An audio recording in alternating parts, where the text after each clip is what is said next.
Le Paris Saint-Germain refait son jeu et se dit prêt à tout pour gagner la Ligue des Champions la saison prochaine.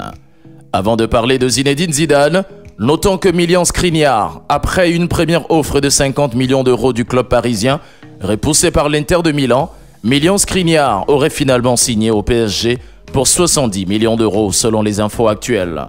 Pour Zizou, après avoir mis le feu dans les médias et sur les réseaux sociaux, Zinedine Zidane, double Z, signe enfin au PSG, même si l'entraîneur avait toujours les yeux tournés vers l'équipe de France. Alors que le licenciement de Mauricio Pochettino aurait d'ores et déjà été acté en coulisses, un accord a été finalement annoncé entre Zinedine Zidane et le Paris Saint-Germain, l'ancien coach du Real Madrid, ayant a priori accepté de succéder à Mauricio Pochettino au poste de coach du PSG. Zinedine au PSG, c'est finalement validé. Voilà le titre des tabloïds européens. Les analystes font savoir qu'au PSG, il faut une star sur les bancs de touche. Pour Nicolas Anelka, autrefois réticent à l'idée de voir Zizou, le natif de Marseille, prendre les rênes des pensionnaires du Parc des Princes, il y a revirement du discours aujourd'hui.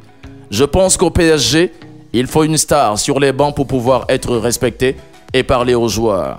Faut avoir fait des choses en tant que joueur et surtout en tant qu'entraîneur. Si tu arrives et tu n'as aucune ligne sur ton CV, c'est difficile à estimer l'ancien attaquant du PSG sur les ondes de RMC. Il y a une semaine, Nicolas Anelka n'était pas vraiment emballé à l'idée de voir Zinedine Zidane débarquer sur les bancs du PSG. Mais maintenant, c'est fait. Le parcours des Zizou convainc tous les Parisiens.